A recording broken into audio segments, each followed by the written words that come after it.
What's up? It's your boy Juan Gotti, Juan Gachos, in the city of the Gangueros, Chirac, my boy. We doing this. Shout out to my homeboy, Chicago Street TV, man. It's going down. What a lit.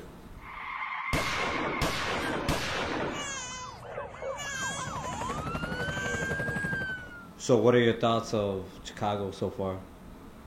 Chicago is the shit. Well, I say that because recently I did a show with Miss Crazy, Conejo, and Quinto Sol, and Carolyn Rodriguez. And the response that I got here from Chicago, from the fans, is just like, is different from any other city. My Chicago fans are like extremely die hard. You know, they're the, what you would call los más firme, you know? They're firm, man.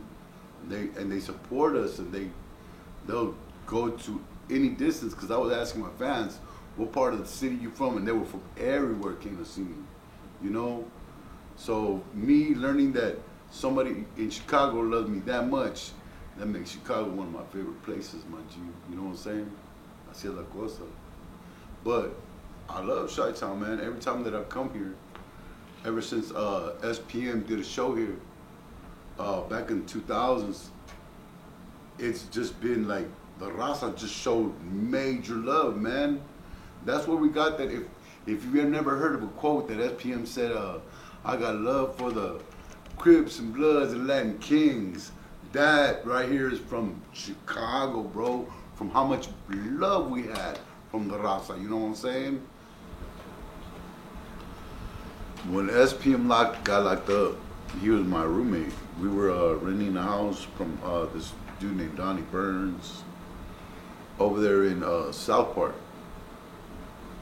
And I dropped him off at the courthouse, and I didn't hear about it from nobody but in the news, man. I was sitting there watching the news, and they said, yeah, today rapper South Park Mexican was convicted and taken into custody.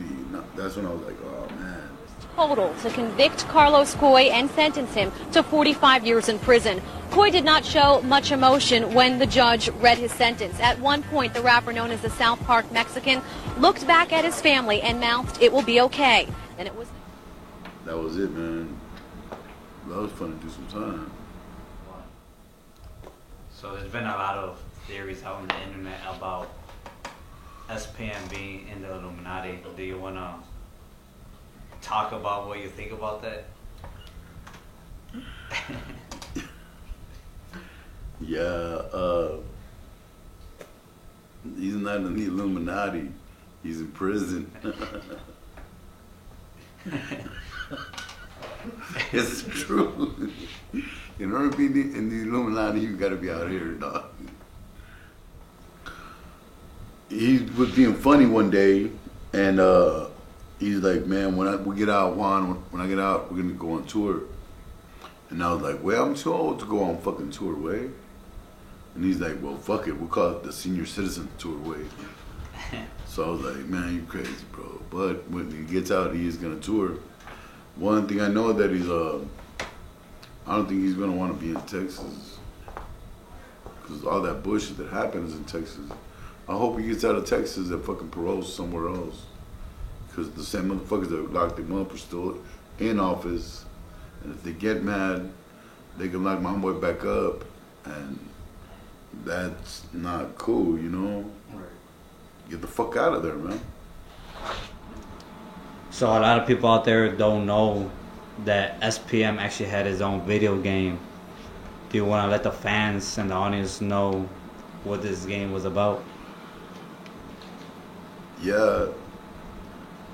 This is the Purity album, and it's a limited edition because it comes with the disc, and when you turn it, you want me to open it? Yeah.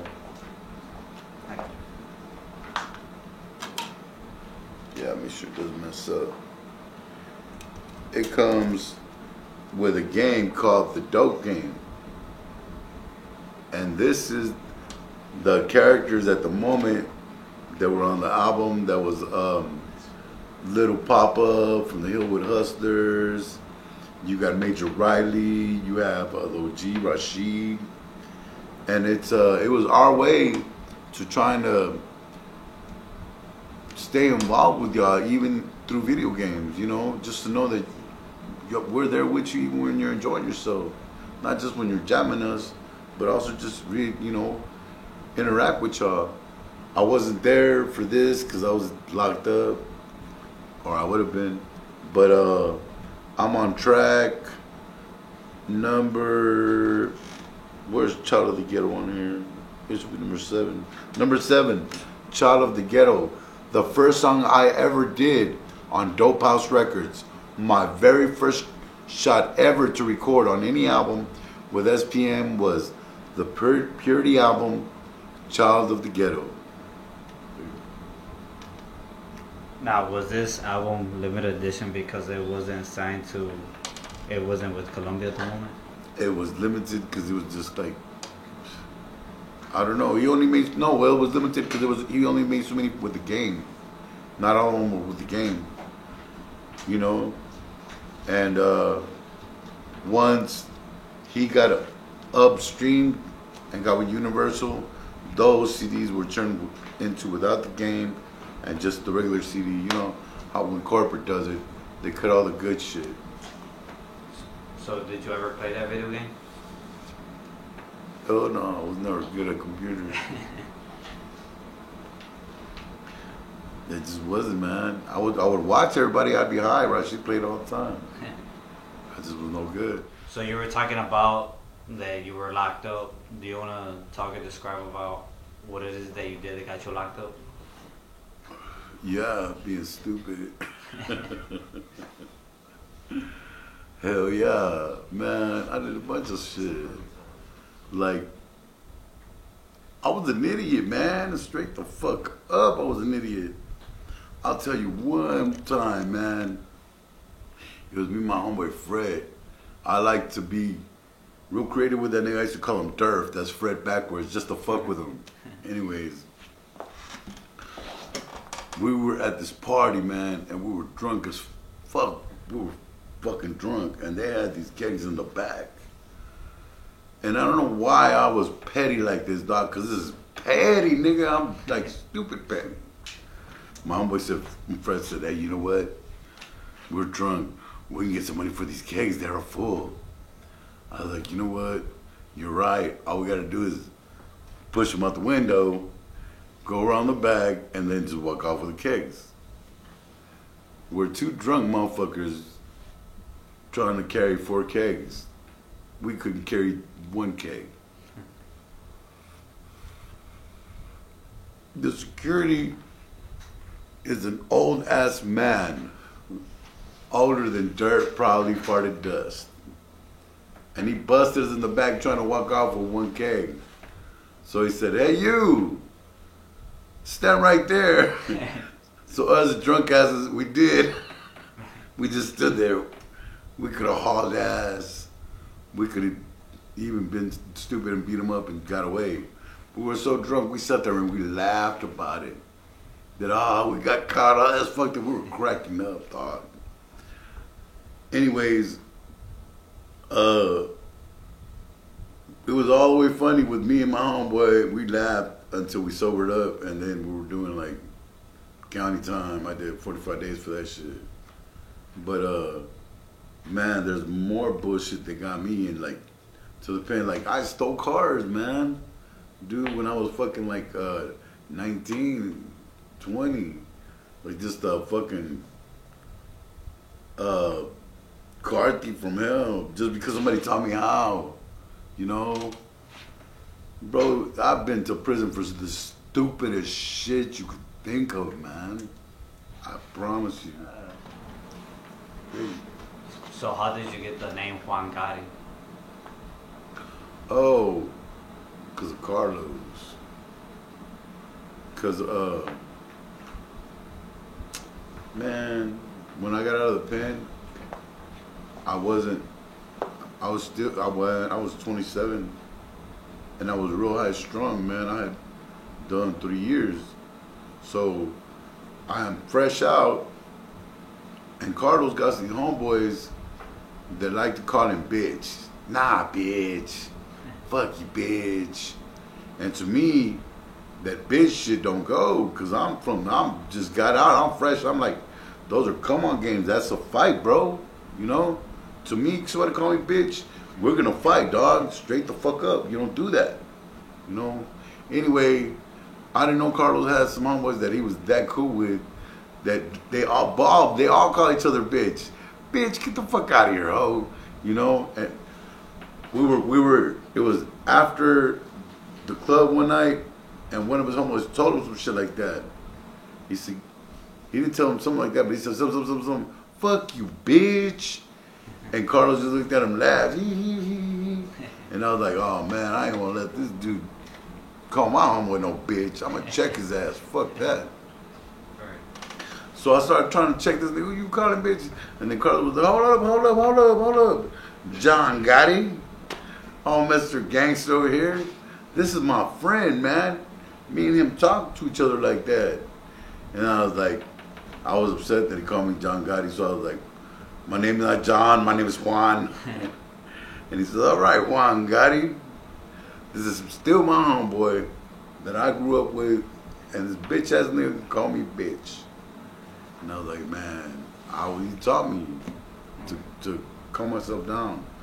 But that's the night that I earned the name Juan Gotti. Because after that, everything else was just like, Gotti. And I looked, and he already knew. Juan Gotti, nigga, not John Gotti. Because he tried that shit before. Like, John Gotti asked, boy, my name's Juan, don't be calling me John, dog. Juan Gotti. So that stuck, and that was it. Juan Gotti was born. When we were in high school, we didn't call him Carlos. We didn't call him Los.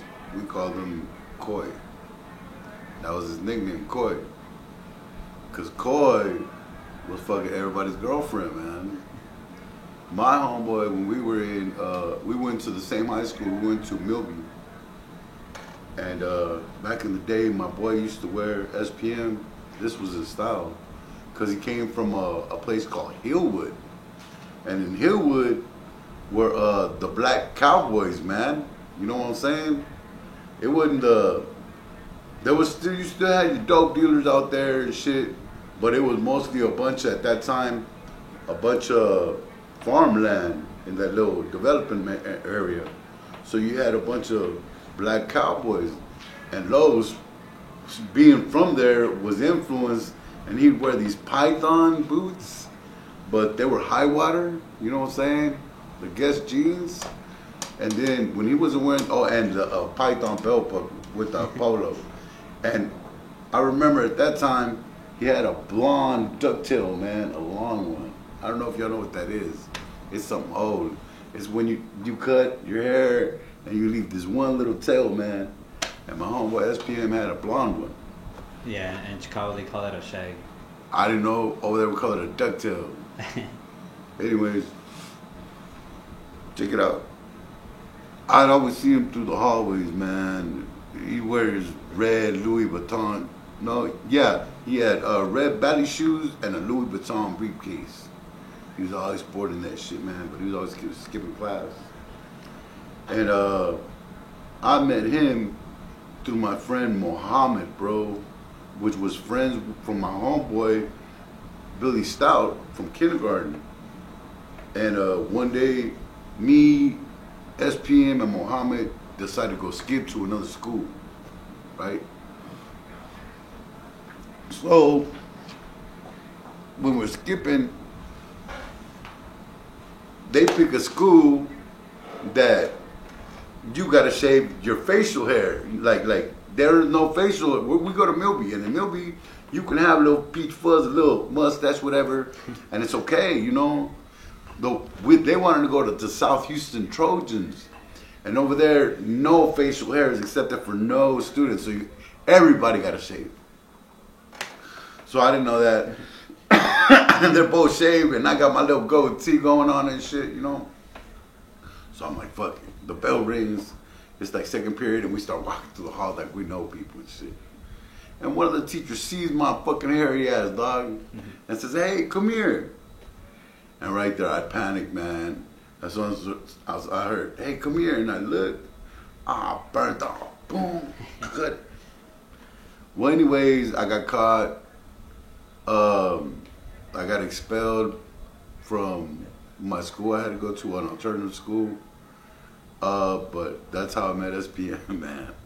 In high school, after that, we were just cool. He beatbox. Boom, I tried to rap, or he tried to rap, I tried to beatbox. And that's why I remember that he was interested in music.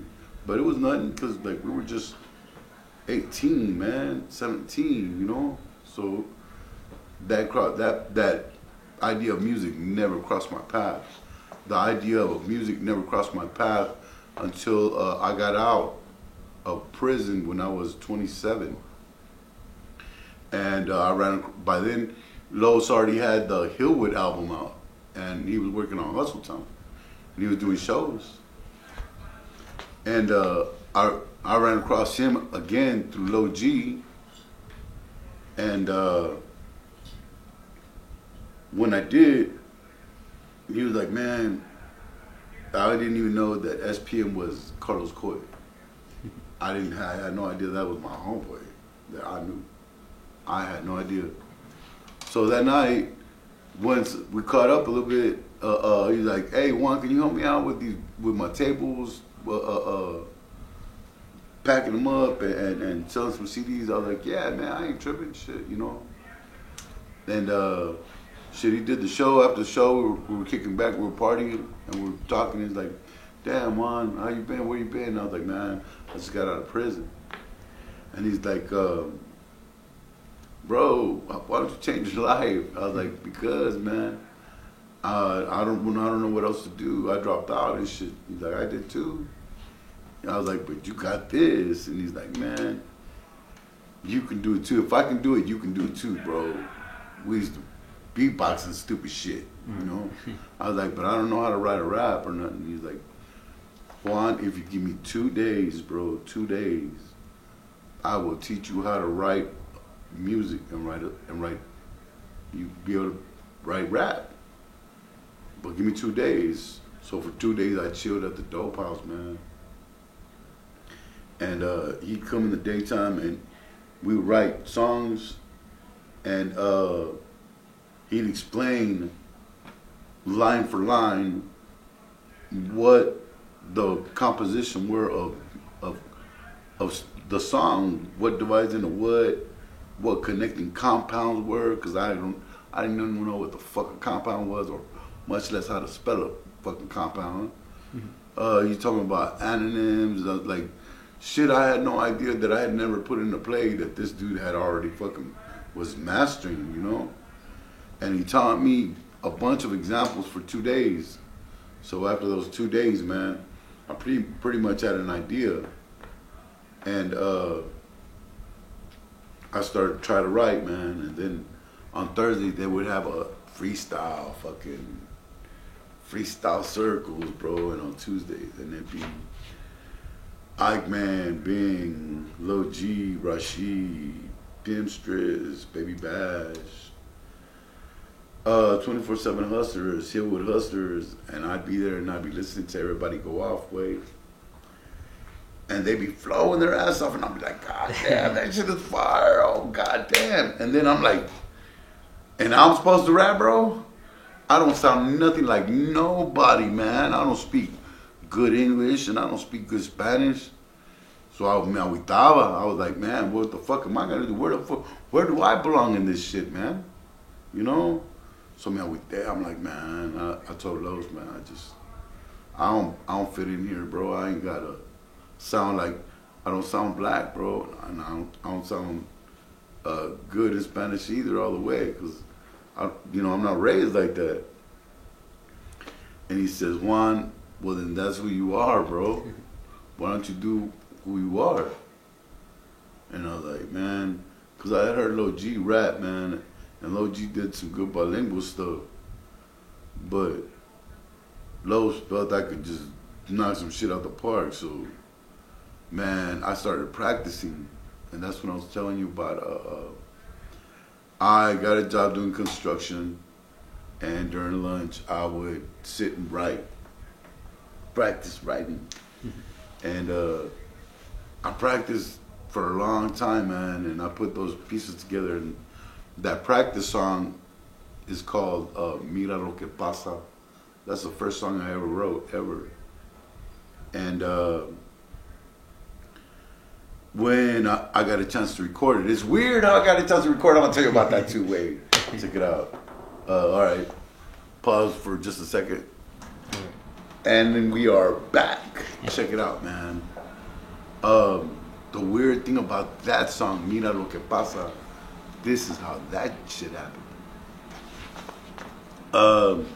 Well, now you guys know, everybody knows all through the internet that I am a tattoo artist. But nobody has any idea how long I've been a tattoo artist.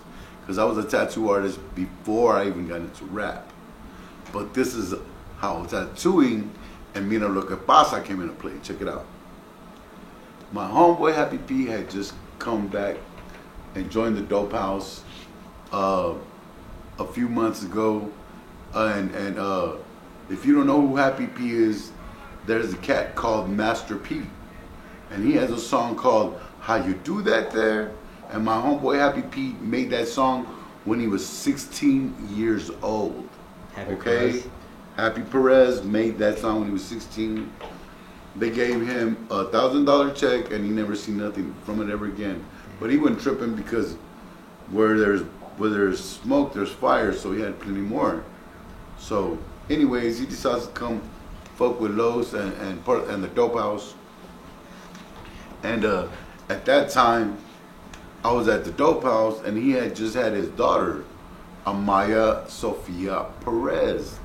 The reason I know this name is because when he had her, he came to me, he said, "Juan, tattoo my daughter's name on my wrist. Right here, man." So, I said, "Yeah, no problem." I got my tattoo machine, got my gun. We went to his apartment. He was staying at the Houston high-rise apartments, the condominiums in downtown. That boy was living large. Anyways, I tattooed him, the Amaya Sofia Perez and the design. And he says, "Right now, Juan, I really don't have much money that I could spare to pay you for the job you just did, but I got this beat I feel fits you, man. I had you in mind for it." And I said, "Oh yeah, let me check it out." So me, I had never recorded before. I was like excited to have somebody want to give me a beat, especially for a tattoo. So he shows it to me and I hear it and I'm like, "Oh man, that's live." And that motherfucker just kept on changing. And then he's like, "Well, how you feeling?" He's like, what do you feel is the hook for this?" And then I was like, at that time I was like, "Man, mira lo que pasa when you're fucking with my raza." And then Grim was there and Grim says, "You can't say fuck on a song, dog, like that. Everybody's gonna hear it and their mama. Come on, man, be cool." So I was like, "All right. Mira lo que pasa when you're messing with my raza." And then I was like, "But I can't sing that shit. I'm not a singer." And at that time, that boy Russell Lee was there. And I asked Russell Lee if he'd sing it for me, and he said, "Yeah." But the problem with Russell Lee was that, no offense to nobody, but my homeboy's black, and he doesn't know how to speak Spanish. So he had to practice saying, "Mira lo que pasa," because it was, "Mira lo que pasa," and he tried so hard. He practiced for 2 hours, dog, until he got it right. And he recorded it, man. And then, after he recorded it, my homeboy Grim says, "It's missing something." Because at that time, I didn't know about ad-libs either. And songs need ad-libs, man. And I didn't know it needed an ad-lib. So Grim was like, "It's missing something." I was like, "What is it missing, bro?" He's like, and he told me. He played the song, and he say, "Cause you all no tiene chance." That's Grim doing that. And I was like, "Damn, that's live. Record that shit for me, Wade." And he's like, "All right, I got you." So he recorded that, man. And then once the hook was done, they were like, all right, man, go ahead and drop the rap. How are you going to do it? I was like, I guess I only have one verse or one way to record it right quick. They said, all right. So Happy P hit record, and I rapped, and I rapped, and I rapped, and that nigga was like, you already knew it was more than fucking double of what a regular song was supposed to be for rap. And he's like, this motherfucker's still going, and got some lungs for this shit. And then finally when I was done, he just hit it and saved it. He said, shit, I've never heard no shit like that in my life. Never, bro. And he's like, then he coached me how to do ad-libs and the double behind my rap, and that's how Mira Lo Que Pasa came to be, bro. I did a tattoo on Javi Perez of his daughter's name, Amaya Sofia Perez, on here. And then there's an album called Lone Star Riders that we have. The artwork, the designs, is what's around the band of the Amaya Sofia Perez. Happy P, that's his albums. And he used the designs around his tattoo for the Lone Star Rider design. People don't even know that. That's the shit, yeah, that's the shit that I did on. That's my artwork, man. In other words, that's my shit. So yeah, I was gonna ask you as well. So for Mira Lo Que Pasa, I was gonna ask, do you want to tell the fans and the audience how the song Mexican Inside of Me came to be about? Ooh, man, bro.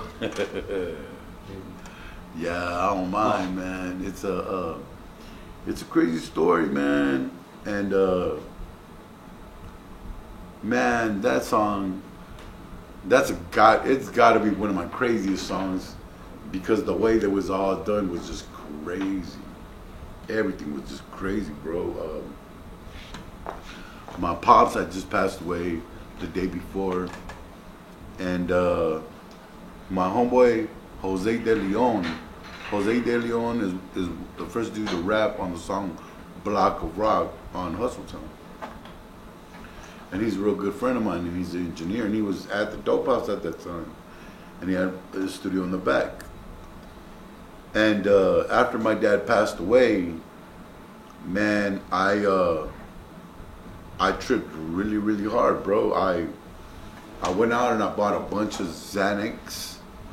I bought a bunch of bags of Coke.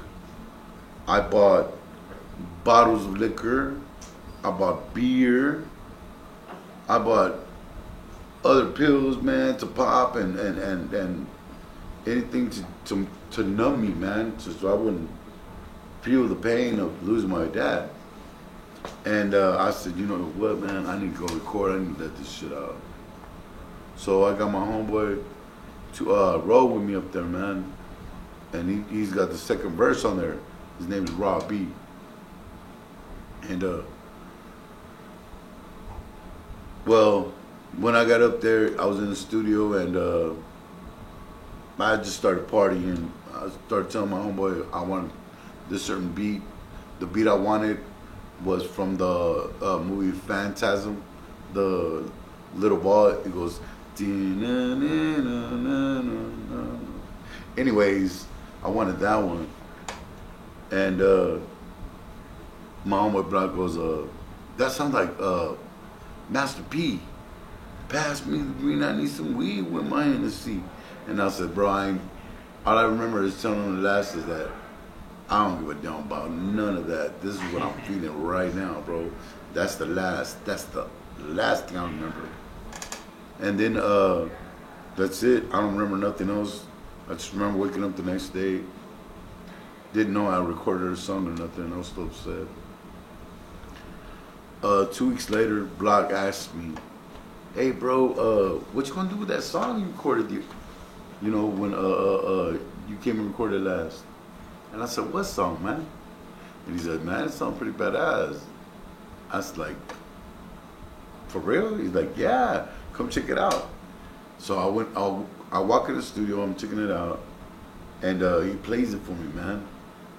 And when he plays it for me, I hear that, ando bien tirado, brewing marijuana, you don't like my smoking, loca, that's a problem. I heard that shit, I said to myself, I said, ooh, who is that, bro? Who the fuck is that, man? That motherfucker. And then I heard I got quiet, and then the next phrase I heard, tattoo on my neck, check it out, it says Yolanda, Holmes, cause that's my mama, Simon, that's my jefa, she knows that her boy, El Juan, man, bro, I was like, oh my God, who is this guy? Who is this guy? You know? And I was like, I looked at Block, I was like, I didn't know how to take it, bro. And then I was like, Block, this is live, man. He's like, yeah, man, but I'll never record you like this again. Not ever, bro. Don't bring that shit to me, ever. And I asked him, I was like, well, what happened, bro? What'd I do? He's like, man, you were all upset writing. You'd cry, you write. You do some cocaine. You go in the booth like you gonna record.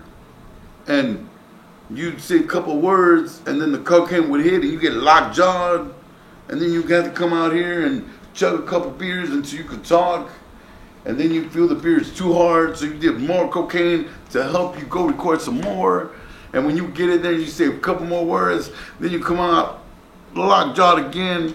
He's like, I'll never want to ever go through that with you ever again, bro. He's like, bro, I ran you out of here at 4:30 in the morning. And, well, I was glad for me to say that that is behind me, that those days, that era that I went through, that darkness, man, is behind me. But that was the driving force for Mexican inside of me that I had no idea where that came from, because I didn't even know I did that. And that came from a lot of hurt, bro. I love my dad, man. And when I lost him, it fucked me up, you know. Because we weren't cool at the end. We didn't communicate too well, and he didn't like the fact that I was a rapper and hardcore. He always wanted me to be a preacher, man, because my dad was a Pentecostal minister. So we were always at ends, but that's what's up behind the song. Mexican inside of me, man. That's why I titled it that. A lot of people joke like Mexican inside of me, but to me, that was me trying to break out of the fucking hurt I was living. It was the Mexican inside of me, dog, you know? And that's why that's titled that, bro. Earlier you spoke about how you would tattoo people. What was the first tattoo that you ever got, and how old were you? I was 18, and I was in love at that time with this chick named Karina. So I thought, so my dumbass tattoos her name on me. My homeboy Puke did it. He handpicked it. Well, I had to go home because it was getting late, and the tattoo was still bleeding. And well, when I walked in, my mom was like, she seen that blood on my shirt, and she's like, my mom is real caring, man. So she want to wash that shit off. She don't want her son get, you know, if he got cut or hurt, she wants to take care of me. So she picked that up, picked up my sleeve, started washing my tattoo with a cloth and some ivory soap, I remember. And because it smelled good, but it hurt because it was still wet. She cleaned it off and cleaned it off and cleaned it off, and she got the blood off. And she says, "Ay, huerco, eso no se quiere quitar," because my mom speaks number Spanish. That means, hey, this shit ain't trying to come off. So she just kept on going, and finally I just stopped her. Ya, ma, ya. She said, pues Juanito, no se está quitando. I was like, nah, ma, that's un tattoo. She said, ay, huerco. And that was the last I heard. The last time she ever complained about eating my tattoos, ever, was when I put her name on my neck. She left me alone after that. Yeah. So, what are your thoughts of Latin rappers using the N word. These niggas is tripping, way.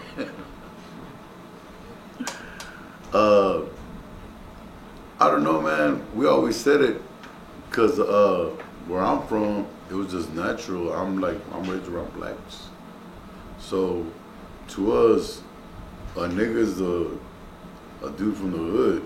Whether you're Mexican or whatever, if you're from the hood, you're just a nigga, my nigga. For real. For those of you who don't know, I have 2 albums that I dropped real quick that I didn't really promote. One is called Dope House Saga. Alright, it's featuring artists like King Little G, my homeboy Nando from the Cumbia Kings, Baby Bash is on there, you know, but I really didn't promote it. So that's out there. Then I have the album that I followed up after that. It's called Mexican Inside of Me, the album. You know what I'm saying? And I got a bunch of cool ass people on there too. I got some SPM, some Ronnie Spencer, the dude that sounds like Ron Isley. I got George Patino, one of the people that originally auditioned to be one of the Cumbia Kings, because they're from Dallas. He's on there. But the one right now that everybody is talking about, it's called Walmart. And it's my cumbia album, man. I took every cumbia that I ever heard at the after hours and extended it and rapped on that hoe. Like everything. I don't give a fuck. Celso Peña, Aniceto Molina, my boy. It's just, man, I went back and got old school cumbias. I did one called Satanas. My mama got mad. She said, Mio, I heard that. Why? I was like, it's a badass cumbia and it's old school, man. It deserves to get that play, man, you know? And a lot of them are rebajadas. I fucking rapped over some Ramon Ayala cumbias. Fucking that, solo una patada. I rapped on that hoe. I got the fucking instrumental and rapped on that bitch. Cause we're respecting shit no more, man. That shit belongs to us. The fuck is wrong with us? We can't rap on our own shit. Fuck it, it's over with. I'm doing it, my nigga, you know what I'm saying? And also did some shit called Trap Corridos. That's the new shit that's popping, and I did a couple of those. My new album after that, I'm gonna call it Walgreens. So be on the lookout. Juan Gotti. Look for my artwork on my Instagram, Ed Juan Gotti on Instagram, or Juan Gotti on Facebook. And check out my artwork. Right now, I'm focusing on doing my portraits. Check out the SPM portrait I just did. And then after that, remember, I'm gonna be expensive, my nigga. Orale.